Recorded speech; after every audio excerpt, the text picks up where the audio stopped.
உலகத்திலேயே one of the leading psychiatric doctors doctor Phil McGraw அப்படின்றவரை என்ன சொல்றாருன்னா, மற்றவர்கள் நம்மை எப்படி நடத்தணும்னு நாம் தான் அவர்களுக்கு சொல்லி தருகிறோம்.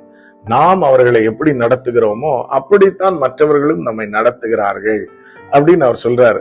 ரொம்ப சிம்பிளா பைபிள்ல ஒரு வசனம் கூட இருக்குங்க. மற்றவர்கள் உங்களுக்கு எதை செய்ய விரும்புகிறீர்களோ அதையே அவர்களுக்கும் செய்யுங்கள். இந்த உலகத்துல மற்றவர்களை தாழ்வாய் நினைக்கிறதை நாம் பார்க்கிறோம். இது ஒரு பரவலா இருக்கிற ஒரு மனநிலை. ஆனால் நாம் மற்றவர்களை நம்மை விட தாழ்வாய் எண்ணாமல் நம்மை விட உயர்வாய் எண்ண வேண்டும். அப்படி செய்யும் பொழுது அவர்களை உயர்வாய் நடத்துகிறோம், அவர்களை கனப்படுத்துகிறோம், அன்பு செய்கின்றோம். இப்படி செய்யும் பொழுது நமக்கும் அது செய்யப்படுகிறது. ஒருவேளை உங்க வாழ்க்கையில யாருமே உங்களை மரியாதை செலுத்தல, இப்படியெல்லாம் உங்களுக்கு உள்ள காயங்கள் இருக்கிறதா? மற்றவர்களை நீங்கள் உயர்வாக எண்ண ஆரம்பியுங்கள். மற்ற